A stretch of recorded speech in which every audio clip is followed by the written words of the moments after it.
All right, so this talk is about recent progress in verifying neural networks. And I should really emphasize that the work I'm presenting here is really the work of two either former or current members of my group, Eric Wong, a former student of mine, and Huang Zhang, a current postdoc of mine. As well as many collaborators. So actually not listing everyone here, but they've been sort of the leads in this in my own group, and they and myself have had many collaborators in this space. So I just wanted to highlight some of the point out that this work is almost entirely due to their efforts. All right, so I'm going to sort of I guess as was mentioned earlier on. I would much rather this be, to the extent that's possible, an interactive talk. So please interrupt, post question in the chat. I can see the chat down here. Interrupt, just unmute and start talking if you want. I would much rather have some discussion on, even despite the fact that it's virtual, I would still much rather have some discussion on these topics instead of just getting through all my slides for sure. And we can certainly go through later ones faster if need be. And have time for questions in the middle. And if we go on a great tangent in the middle, that's fantastic. All right, so I want to start off, well, the rough outline of the talk is, let me see, make sure I'm on the right screen here. Yeah, so this talk has a few different parts. I'm gonna start by giving kind of an overview, which I assume is probably background to almost everyone in this seminar, given this is a seminar on AI safety. But I want to talk a little bit about, the backgrounds of the promise and perils of deep learning, what deep learning can do, why it's so great, but also the problems it has. And then I want to talk about verifying deep learning. So how can we create models where we can actually certify, say that this model will not be able to, this classification model cannot change its label under a certain amount of perturbation of the input or things like this. How do we verify sort of things like robustness properties or accuracy even for models like deep networks? And this is actually, this is not a new field. There's been very active research in this field for many years now. But what I actually want to highlight sort of also briefly, because I'm still going to cover it at a high level, but I want to highlight some recent advances that we've made in verification, and why I've sort of gone, I would say, from very much a verification skeptic to actually kind of believing in it now. And then finally, I want to give some sort of final thoughts on what I think the future of verification actually is. Okay, so let's jump in. I'll go through this briefly because I assume everyone here has seen the pitch about how great deep learning is and how all the great things it can do, as well as all the problems it has. But it's sort of a it's a required part of these talks, right? So I like this because I actually every year or every sort of time I give a lecture, I have to update this slide with recent examples, and it's never hard to do, right? So it seems unavoidable, and especially for people that are sort of engaged in the AI community, it seems unavoidable to keep seeing things that sort of amaze us. So I was personally probably the most notable example I can think of recently is when I heard the news about AlphaFold and the performance improvement they had on protein folding prediction. This amazed me, right? I know how these things work. I know how I've read the papers. I know how the architecture works now. I'm still amazed that these architectures can do as well as this on tasks like this that have sort of been core scientific problems for so long. As I think was discussed in a previous week, language models are sort of also progressing at a kind of an amazing rate. So this past, I think, a month ago or so, Google released the Palm model that can do things like explain new jokes. And they really are new jokes because I've heard the researchers at Google talking about how they came up with the jokes or they were inventing these jokes. So it's not like it's mining some existing joke out there. It's doing things like explaining jokes about TPU pods and stuff like this. It's the thing that Google engineers, I guess, joke about maybe. And then finally, it's also been unavoidable to see these pictures from DALL-E 2 on Twitter these days, right? So if you've been on Twitter, you've probably seen people posting pictures like this. So these are images generated just from a caption by their essentially combination of a text embedding and diffusion model. It really is incredible. And again, I know how these things work, but I am amazed that they work this well. There is, of course, sort of a downside to all this, right? So deep learning models are not perfect. And they have some really I'm sure that I'm sure everyone probably has heard about these things, but they have these very well-known, at this point, well-publicized flaws to them too. So we can do things like take an image of a pig, add a little bit of noise to it, and you get an image that looks, for all intents and purposes, identical, but which the system will classify as an airliner. This is Alex Madry's joke that, of course, with machine learning, you can make pigs fly. This is not just a virtual problem either. Of course, this noise is sort of very specific and very highly tuned to this classifier, but this also works for real systems too. So here's some work we've actually done on doing a similar thing for physical patches in object detection. So we are using similar techniques, but made to be a bit more robust. We developed this patch that if you hold, so maybe I should sort of clarify what's going on here. We have this sort of object detector here. So if you look at this scene here, this is YOLO V3 detecting some objects in a scene, all in real time. Then we bring in this little picture into the scene, and what you see is that very quickly all the objects disappear. And it's not like there's like a fixed number of objects that can appear here. It's just that and also it's not like it's told to detect only 5 or something like that. The presence of these images here basically confuses the object detector, not just in the region where the patch is, but actually across the whole image. So basically by holding up a sign kind of off to the side of a scene, you can make an object detector kind of ignore things in the scene, right? And if we're starting to put this in our self-driving cars and stuff like this, I don't really want a self-driving car that will have all the other cars disappear if someone paints a stop sign on the side of the road in a certain way. That doesn't seem very comforting to me. This is by no means the only sort of failure mode of deep networks. There are also things like data poisoning attacks and stuff like this, where if you train a network such that there's a little bit of a little trigger in the data set, you can actually basically exacerbate these problems and essentially have full control over the classifier and things like this. So without spending too much time on this, because I think probably the people mostly appreciate this point here. The bottom line, as I see it, is that deep learning systems are vulnerable to malicious attacks. And I also think, this is maybe more controversial, but I also believe it to be true, is that these do represent a genuine security threat when it comes to the use and deployment of these systems. These are not just sort of novel curiosities, I don't think. They are currently right now not the main attack surface for many systems, right? There are easier ways to break systems right now, frankly, than attacking the AI component. But it will happen, right? We are releasing systems right now that have security flaws in them, and it will happen. Right? And I think it's a genuine problem going forward. So how do we maybe start to mitigate this problem? Where does the problem come from? And how do we mitigate it? And this is where I'm going to introduce this notion of verifying deep learning, right? Because deep learning systems, I mean, fundamentally, they're not, they're always someone's like, they're always cast as this black box, but they're not really black boxes, right? They're just a bunch of matrix multiplies and then nonlinear activations applied to some input. Why can't we reason about these things, or how do we formally reason about these things? Okay. And so the basic idea here is I want to ask the question of what would it take to provide some guarantee or to build a deep learning system that in some sense was not susceptible to attacks like these. Now, when I say attacks like these, it's obviously a very broad category of attacks. Let's take a very, very narrow view here. What would it take to build a system such that small magnitude perturbations to every pixel couldn't change the output of a classifier?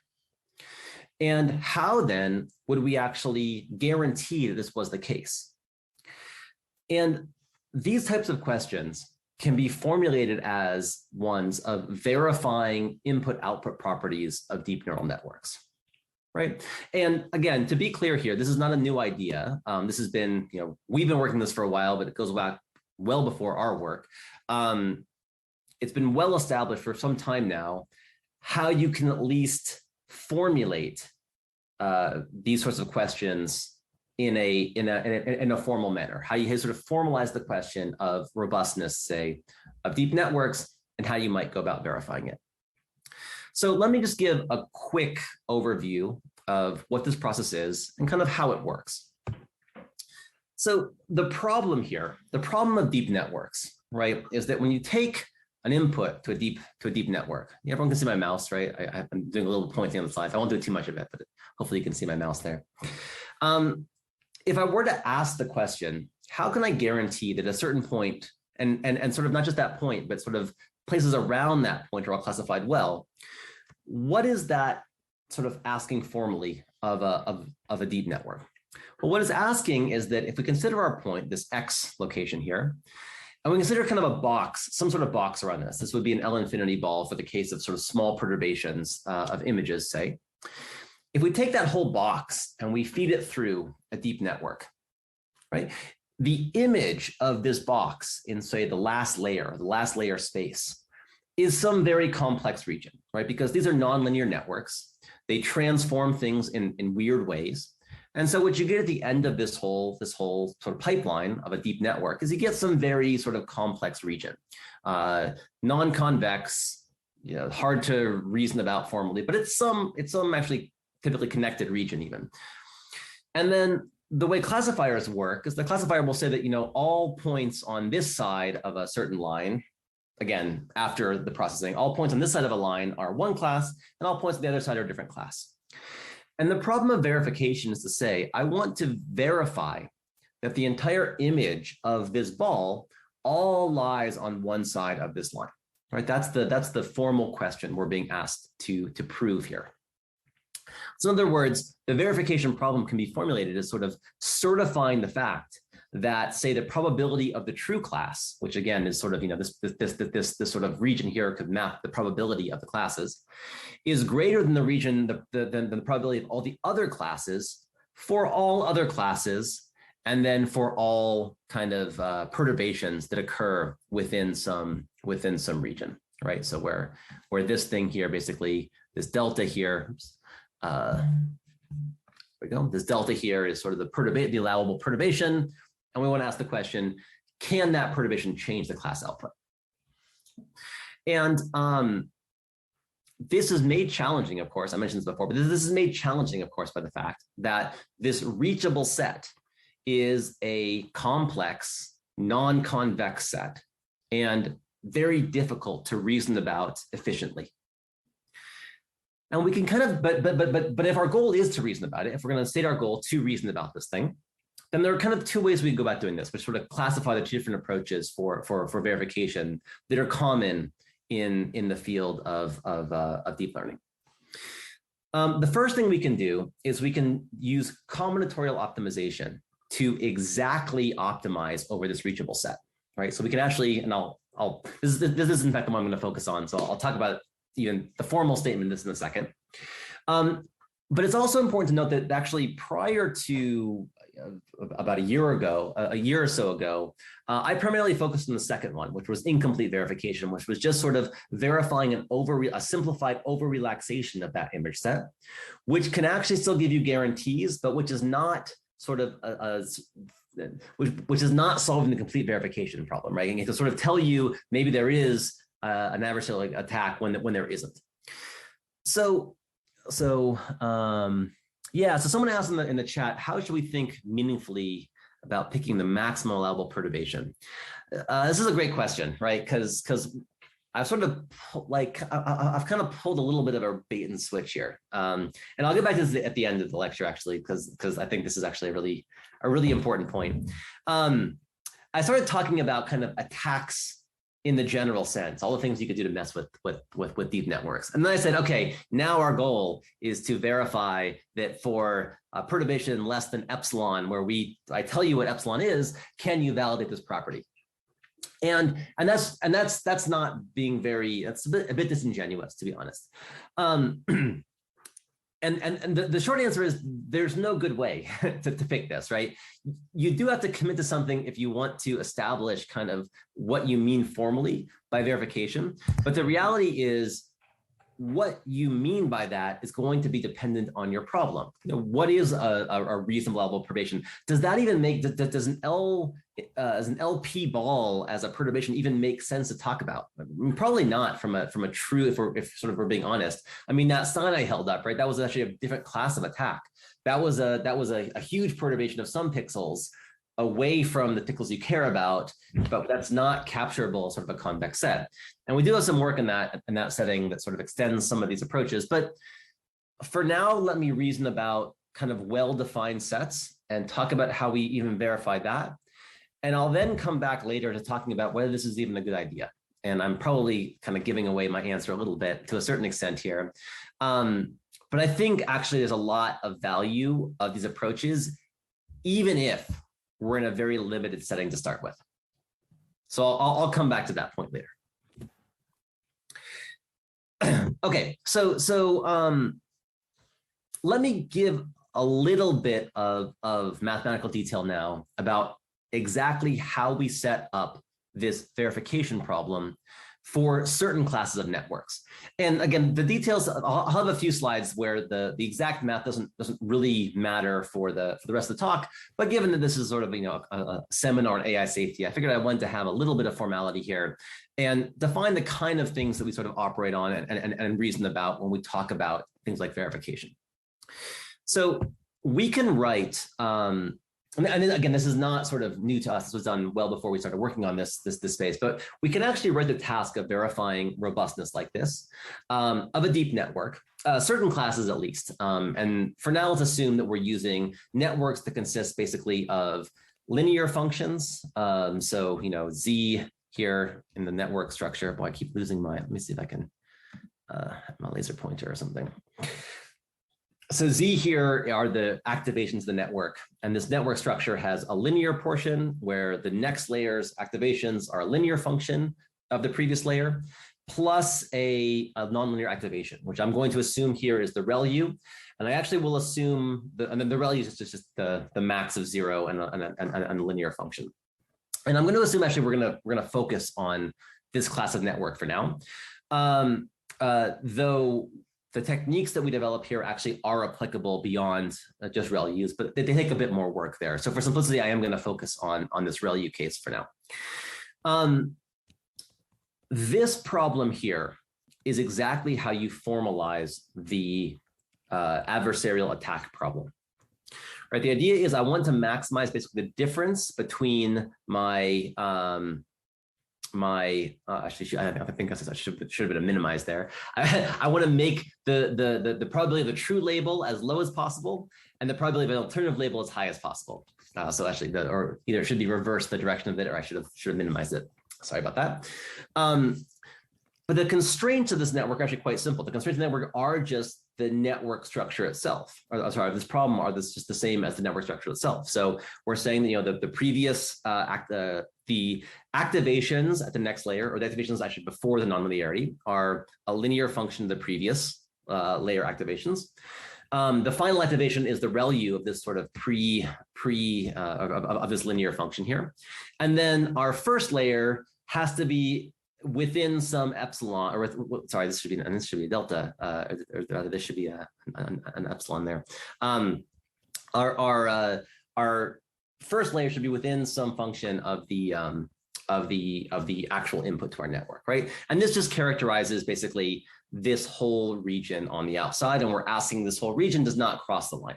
Okay, so basically this is, you know, we just want to check if the top class can change, and if the solution that we have here, if we cannot minimize this actually, or I think actually I meant to switch these two orders there. If we can't maximize the reverse of this equation to be above 0, then the network is verified.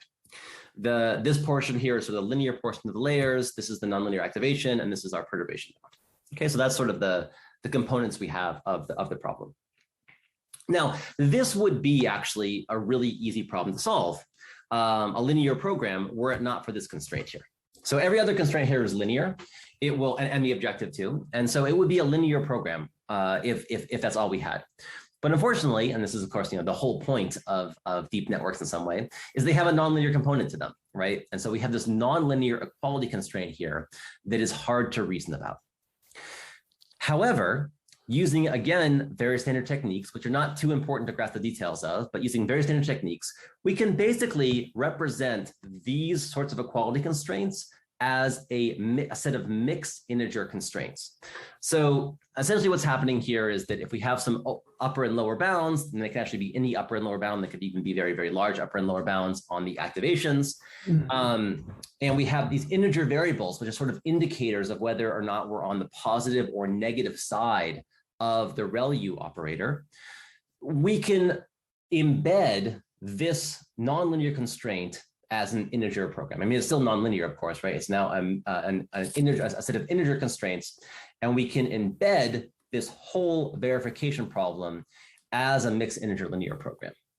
Okay, and this is all sort of using completely standard techniques here. Don't worry about the details here. If you stare at it enough, you can probably see that, if I were to be 0, then you have this constraint that zi is less than 0 and it's also greater than 0, so it has to be equal to 0. So that's sort of the left half side. If si is 1, then you actually have it has to be on the other side of the equation. So this all works out, but the basic point here is that we can embed this non-linear optimization problem, this non-convex optimization problem, as a mixed integer linear program and solve it, for example, with off-the-shelf combinatorial solvers. Okay, and that's sort of an intuition about how we could go about doing this whole thing, right? How we could go about verifying properties of deep networks. Well, they're just mixed integer linear programs. We have software for that.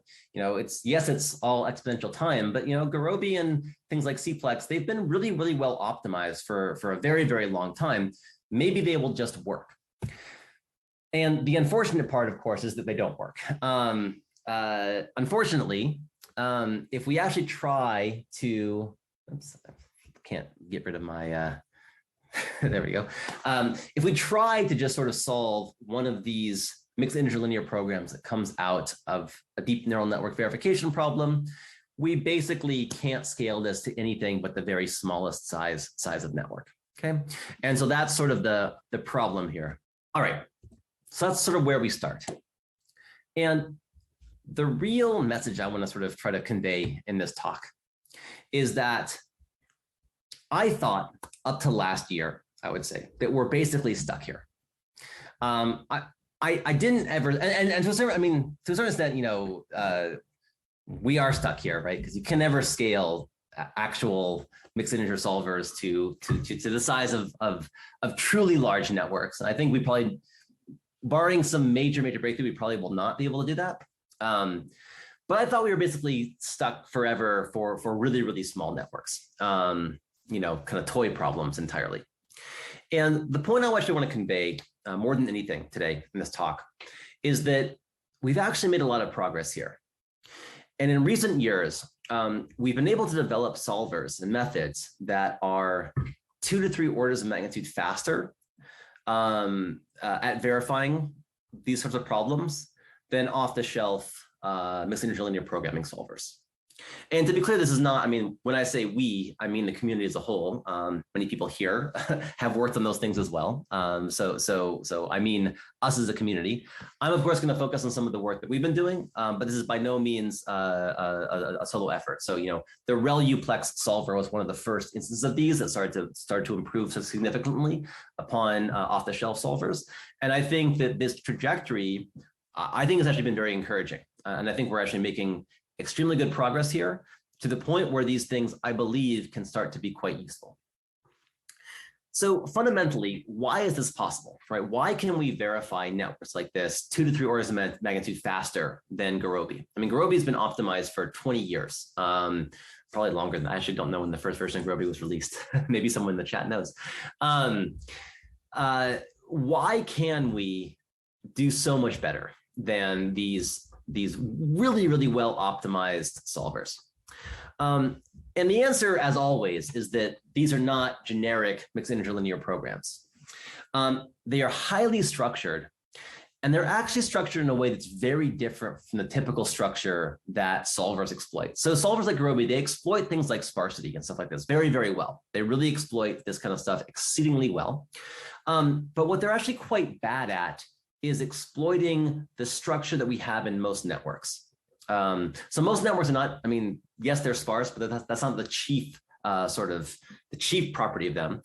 The chief property of networks, honestly, is that we've developed really, really fast ways to compute neural networks, right? To compute sort of the output of a neural network on many examples at a time, on large mini batches, on GPUs to accelerate them really, really quickly, right? And this is the main point. The main point is that there are two things that make this possible. The first is that these programs are highly structured. And what I mean by that is we can easily compute bounds on sort of the allowable ranges of the activations to tighten the problem more. And maybe somewhat surprisingly, we can also easily compute feasible primal, but also dual solutions to the relaxations of these integer programs, including sometimes with additional constraints added in. And this makes it sort of very amenable to using existing infrastructure, existing libraries to sort of solve portions quickly.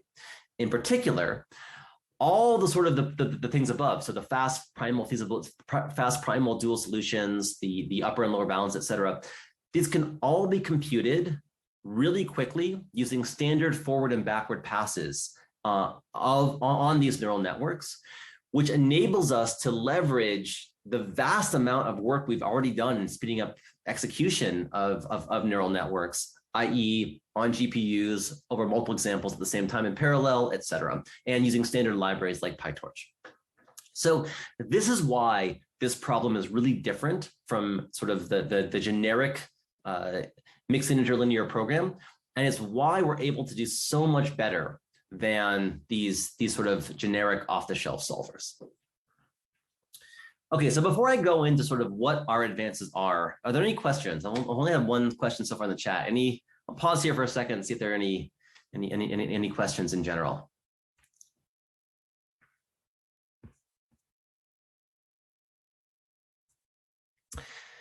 So someone asked, can you estimate how much speed up is from parallelization and how much is from the algorithm? It's a good question. So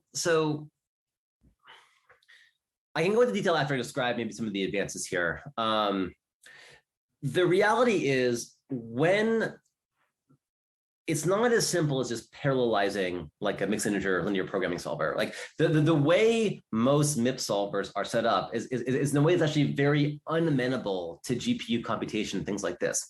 So in order to make them amenable, you have to change the actual algorithm you're using. And our algorithms actually are and sometimes actually quite a bit worse than traditional branch and bound and branch and cut methods, but they're geared towards the benefit you get from GPU and parallel computation is so great that it sort of blows away whatever losses you have. And so actually, I would say it's not just, but it's not just parallelization, right? It's designing the algorithm in a way that lets you leverage existing compute in order to solve the problems, right? And so the algorithms themselves are quite different. If you had to execute them using traditional hardware, they would be much slower, honestly. If it was all sort of single thread GPU computation, you'd probably actually be quite a bit slower. Maybe not quite, because there's even some benefits there, but like it would not be a huge benefit. The whole point is that the algorithms are new and different and designed in a way kind of from the ground up to leverage existing neural network infrastructure. And that's what makes them fast. But that's a really key part to this design, because if you don't do that, then you're, trying to even compute neural network sort of forward passes without leveraging all this infrastructure we have would be crazy. And similarly, we need to develop really new ways of solving these combinatorial problems that leverage this same infrastructure.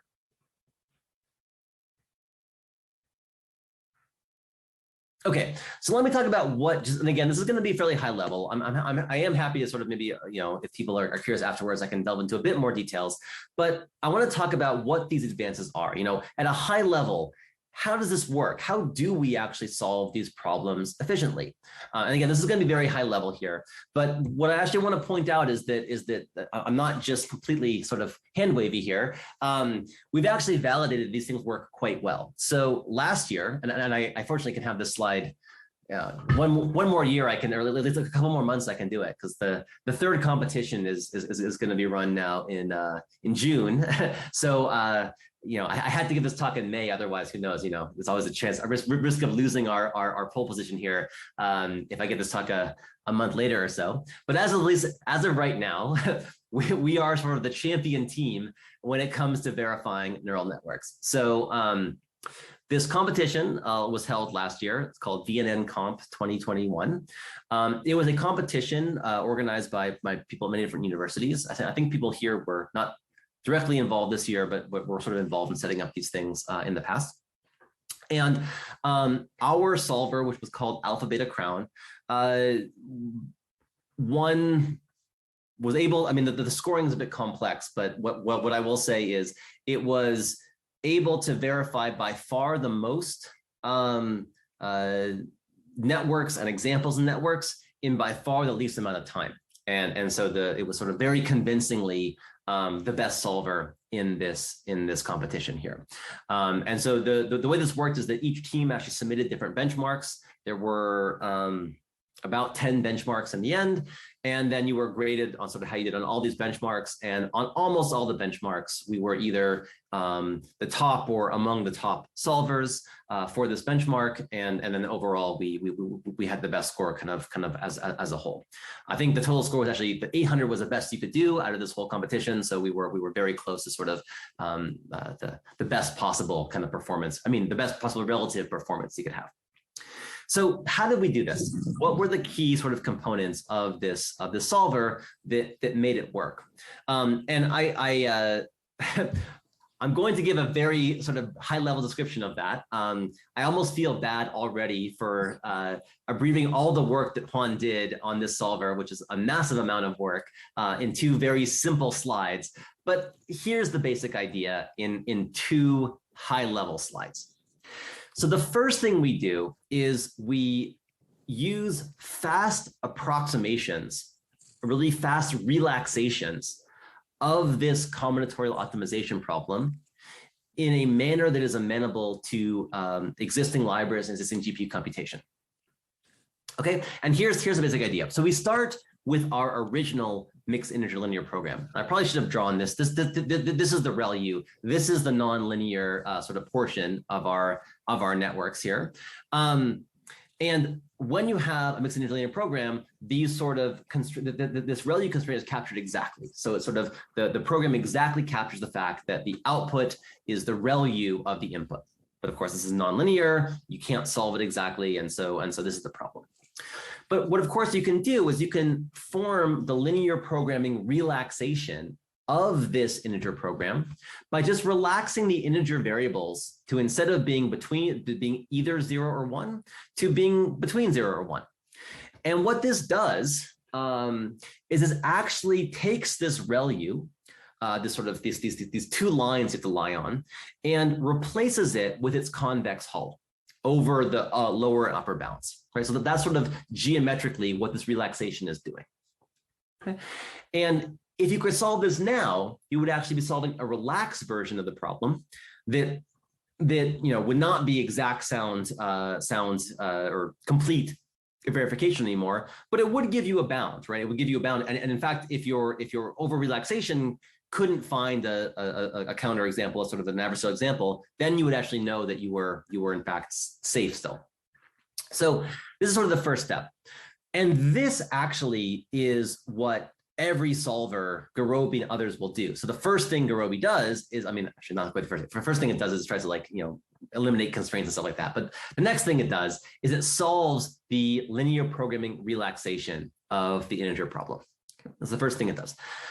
The issue, though, is that even this problem, it's a linear program now, right? It's technically polynomial time. But even this is actually too slow to solve. So how do you solve a linear program? Well, you use things like barrier methods or use things like simplex methods. And those, in the way they're implemented, essentially destroy all the structure, all the fast structure we have in solving the forward and backward passes of neural networks. And so actually even this relaxation is in some sense too stringent to really provide a good computational unit upon which we want to base our solvers. Okay. So what we actually do, which is a very sort of subtle point, and this point I'm not going to describe because the details here are quite involved, but what we actually do is construct an even further relaxation of this. And it kind of looks like this. So you sort of take the upper line actually, and you kind of move it down to the origin and consider that whole area. And that's actually a new, even further relaxed problem. And without going into details too much, what this actually is this is actually a way of finding or rather a way of relaxing the dual problem of this linear programming relaxation. That's kind of what this relaxation is based upon.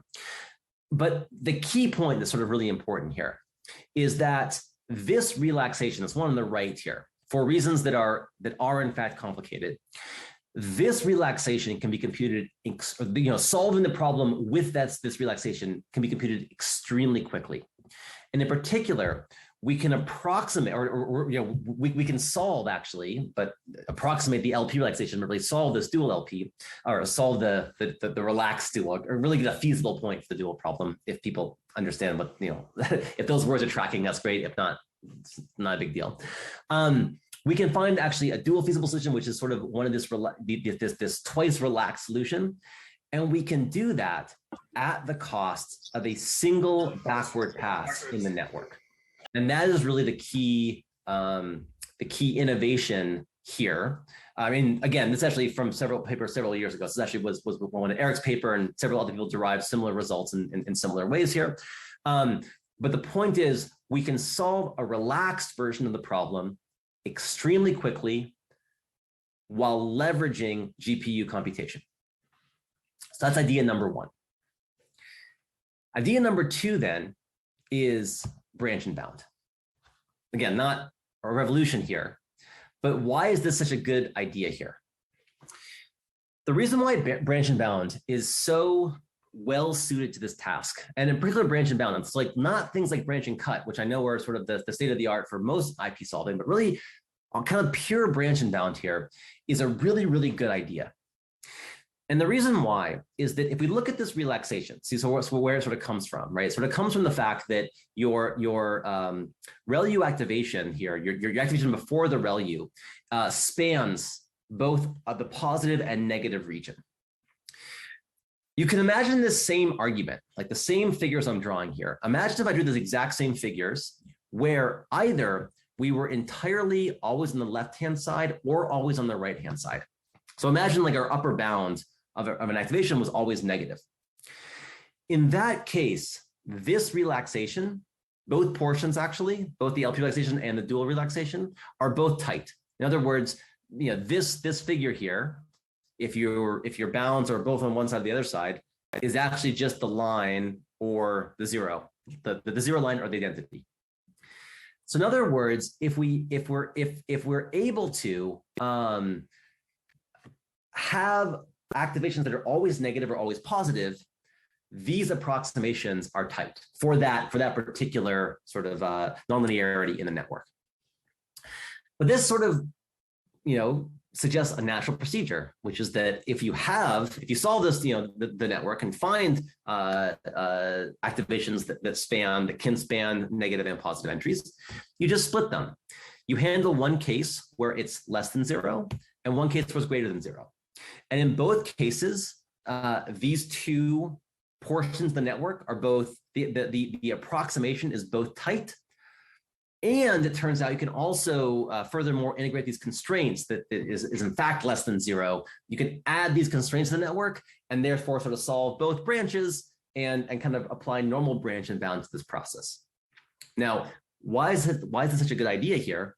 Well, the reason it's such a good idea is that what branch and bound is doing in this case is it's creating many different instances of basically the same exact forward and backward pass to solve in a network. And very fortunately, libraries like PyTorch are really well optimized to solve multiple samples in parallel.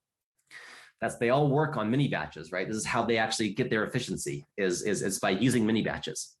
So the really cool thing here is that when you set up, so you can't do this with sort of normal generic mixed integer programming solvers. This is specific to being able to solve these subproblems via sort of traditional forward and backward passes. But if you set it up in that manner, then you can leverage essentially mini batch runs from a standard library to incredibly quickly solve these trees over many, many different leaves at once. And so in some sense, I mean, of course, there are a lot more implementation details. And again, as I said, I sort of feel kind of bad to Juan for simplifying his work into 2 slides here. Yeah, so someone asked, like, aren't they doing that anyway? So that's a great question. So the answer is no, they're not. And the reason why, so someone asked, aren't commercial solvers doing this anyway? And the answer is no, they're not.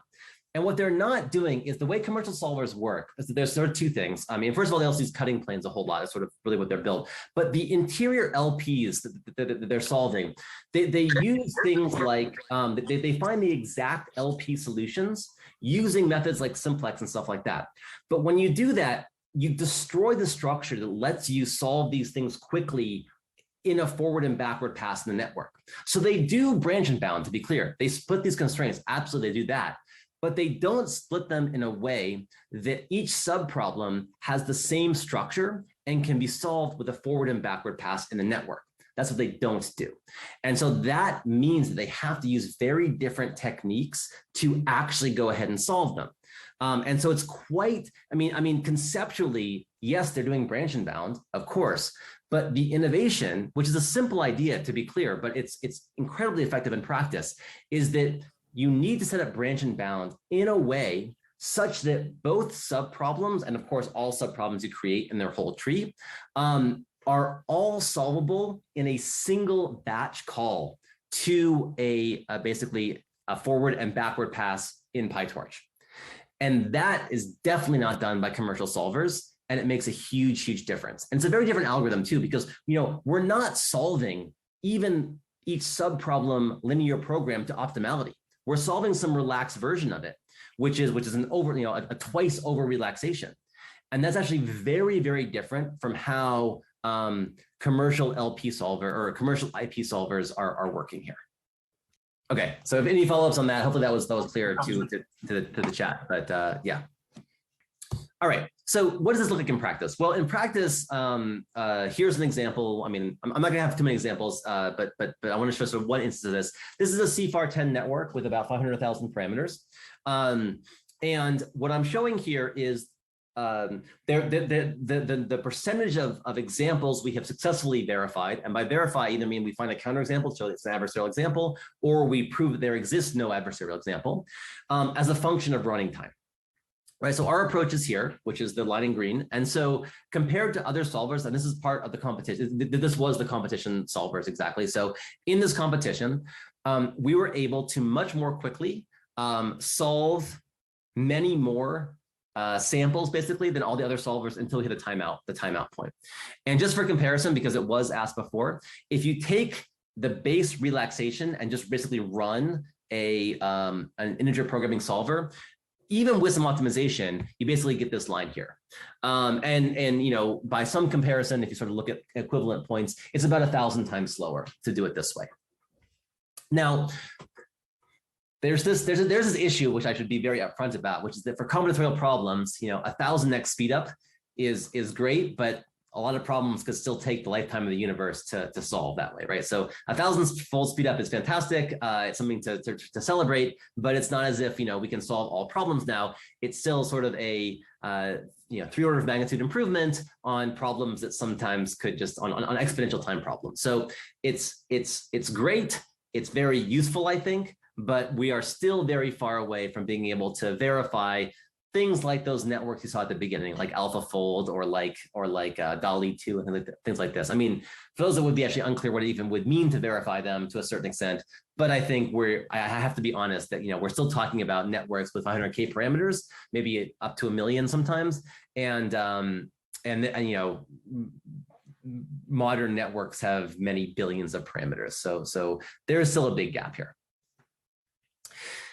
Okay, so that's the high level idea. And that's actually as much as I'm going to really explain about from a methodological standpoint, sort of how these things work, hopefully give you some intuition about both why, it's conceptually a very simple approach actually, but the details of leveraging existing computation to do these things like branch and bound are very, very important in practice, and they necessitate very different approaches than traditional branch and bound or branch and cut solvers.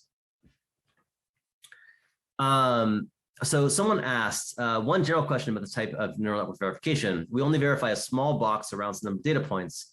So maybe so someone's going to say like, what does it really matter to verify these things? Really unclear. Maybe actually I'll answer that by going to my next section about robustness. So this talk is about verifying robustness, or has been thus far, at least, presenting a notion of verifying robustness for deep networks. But does robustness matter for deep networks? And I actually think the answer is no. Just fully honestly, I've sort of come to this opinion after a long time. I've worked in this a lot, so this is a a heavy statement for me to make, but I think it's true. Because the reality is, robustness to adversarial attacks is the worst sales pitch in history. Because I tell you, okay, look, your methods are vulnerable to attacks. I can make this pig turn into an airplane, but don't worry, there's some good news, because if you're willing to increase your error by like 500% and take about 10,000 more times to 10,000 times as long for runtime to actually verify the network, then I can guarantee that no perturbation of this precise size will change the result. Who would use that? Right? No one's going to use that. It's a very narrow class of perturbation. You can only do it for specific images. So if I give you an image, I can predict on this image and say, okay, this image, with all this compute, right? So if I spend 10,000 times the effort of like a normal inference or whatever, I can tell you this image, if I perturb it, it won't change class. But I can't guarantee that it's right. I mean, I can just guarantee that it's stable in some sense, your prediction. And to create a network that allowed that, even, I had to actually pay a huge cost, because the networks that are robust, they don't work nearly as well as non-robust networks. This is sort of a well-established fact, is if you train networks to be robust, you pay a huge cost in clean performance. So the performance on non-adversarial examples. So no one will use this. And so this sort of raises a really kind of maybe depressing state of the world right now, but which I also think is true. Because I think there is a genuine, real security threat. I don't think these are just hypothetical. I think they actually are genuine security flaws that we have in existing and deployed networks. The problem, though, is that we're nowhere close to solving the problem technically of how to make these things robust while not losing massive amounts of performance, let alone like making it practical and fast enough. And while I think we've been making great progress in verification, we're 1,000 times faster than we were a few years ago. we're progressing just that much in building bigger and bigger networks, right? And these things do scale ultimately exponentially in the size of the network in the worst case. And so it's just really like, it's really unclear if these are ever going to be sort of play a real role in at least large scale state classification networks. So why don't people care? Well, I mean, I think we're still deploying systems. Well, why doesn't anyone care about this? I think there are a few reasons for this, right? That people don't care. The first is that we all have our heads in the sand, right? Which is true to some extent. I actually think this is possibly true. And we're sort of just it's inconvenient to build robust models, so we just decide not to. There's definitely an element of that. But there's also an element where this doesn't appear to be yet a practical issue, right? So because in a real system, you know, you probably don't have sort of full access to a classifier.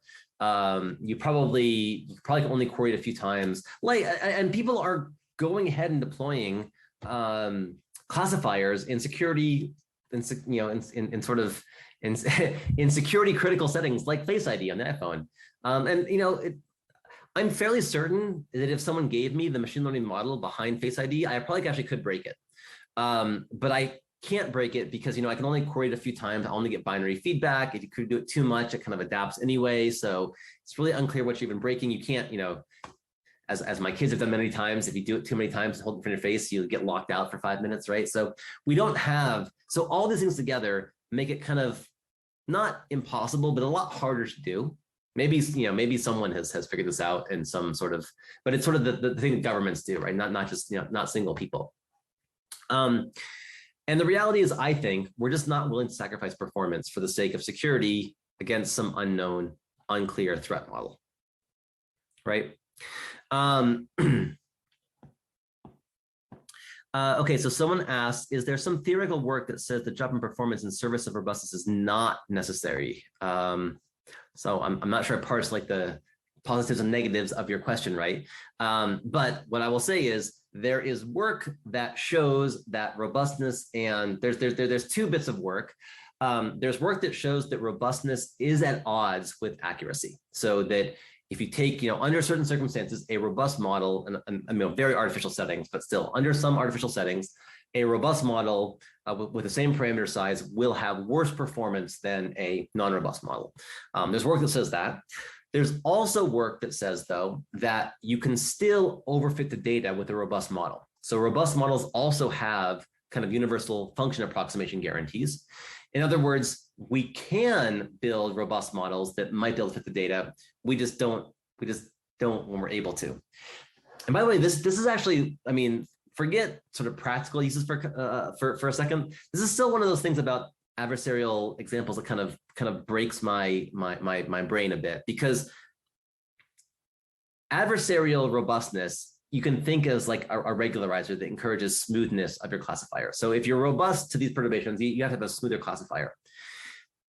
Everything we know about theory says that, you know, with the same training error, a smooth classifier should have better generalization performance, and we find just the opposite here.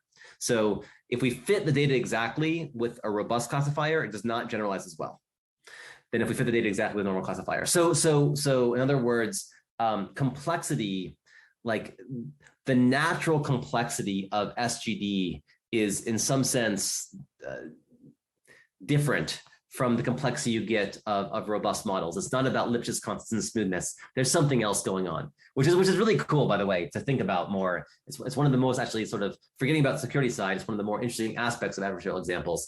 But there's theory sort of saying both those things, right? But we still don't fully understand it at the same time.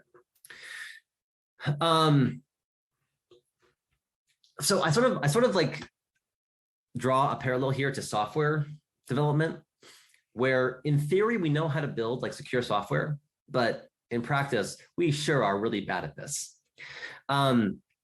Deployed AI right now is kind of like this, where we know there are security holes in things we're deploying, but the difference is we don't even know theoretically how to fix it. So even if we wanted to, we couldn't fix it. And yet we're still deploying it. So I think this is going to catch up with us. I think these things will happen. But until they do, we're probably going to see continued deployment of these things until we really start seeing attacks in the wild and frequently. But this is kind of pessimistic, right? And I don't think the whole story is pessimistic here. Because in some sense, I've made this talk about verifying robustness for deep networks. But what I would actually say is that this, in some sense, sells short capabilities that we're actually developing here. And this is also not a mystery. There's plenty of people, again, including people here, who work in other aspects of verification. But the point I would argue for is that we should be actually thinking much broader when it comes to robustness. So when it comes to verification than just robustness. There are all sorts of properties that are very nice to validate about networks, right? Correctness on some specification set, stability, coverage. If we can start doing these things, even for small size neural networks, this could actually be, this can be a very, very big deal. And to be clear, there is a lot of work in this area, but so far it still is actually using more traditional solvers and it's using less of kind of these recent advances. And the other point I would make is that why do we even care about deep neural networks as a class of model? The reality is that what we're actually talking about here, when we talk about verification, we're talking about fixed depth computational graphs. When we talk about neural networks, they're just fixed depth computational graphs, right? Those are the static compute graphs. And what we've actually developed are ways of exploiting parallelism and exploiting kind of GPU compute to very quickly verify certain classes and arbitrary properties, really, of certain classes of computation graphs. And now I'm sort of being a bit more general here, but I really think that the future of verification is not about robustness for all the issues that it has. And it's not really even about neural networks. What this really offers is a compelling and really new computational approach to verifying certain classes of computation graphs. And there are all sorts of things we can do with this. And I think the landscape here really is wide open. So what I'm most excited about is understanding how we can leverage these techniques to basically improve verification as a whole of things that we currently want to verify. And in machine learning, but actually honestly also beyond machine learning. So if you want to know more, you know, the papers describing all these things, as well as a lot of other information is on my website. And then lastly, I also want to highlight a workshop that we are co-organizing this year at ICML. So the timing is very good here because the submission deadline you see is actually the end of May. So if you're working on these things or interested in these things or want to learn more about these things, I would highly recommend either submitting to or attending our workshop. And happy to take some more questions now. But thanks everyone for coming. Again, sorry that it couldn't be in person, but it was still great to be here over Zoom. You know, one more time for the sort of the normal pandemic. Keeping the pandemic sort of operating mode going for a little bit longer, I guess. But thanks everyone. Wonderful. Thank you, Zico. Maybe we have time for just one question, and then I think we have to close out the Zoom if anyone has a quick question. Do you have any thoughts about maybe developing other architectures that you feel might provide, or like tweaking architectures to get better guarantees? Like, for example, some of the work going on with ELK and thinking about maybe that is a potential way to build like safer models. Yeah. So we thought there's a lot, and I don't want to say no because of course this can work, and you know. People are doing this, in fact. People have come up with, you know, activations that are better and different structures that are better and sort of changing the whole notion of like, you know, a sequence of linear and nonlinear components, all that kind of stuff, right? So it's changing to be very, very different. What I will say is that we've tried to do this a lot, a really, really long, you know, we've tried a lot to make progress here. And I haven't been able to. We've really struggled here to come up with architectures that are competitive, genuinely competitive, and sort of against current benchmarks, yet which are vastly easier to verify. You can make it a percentage point here or there when you do this kind of stuff, but we have not been able to come up with a breakthrough here, is what I'll say. So I would love to, It's a great idea. Of course, it's like, yes, of course we should. We have complete freedom. As I said, there's compute graphs. We can design compute graphs for this objective. Neural networks weren't designed for verification. And, maybe it's just we haven't had the right idea yet, but very possible, right? But we haven't been able to do it. And, I don't really know the way forward there. All right. Well, in that case, great being here virtually. As I said, a poor substitute, but hopefully someday in the not too far future, I can make it out to the West Coast again. Sounds good. Thank you so much, Zico. Really appreciate it.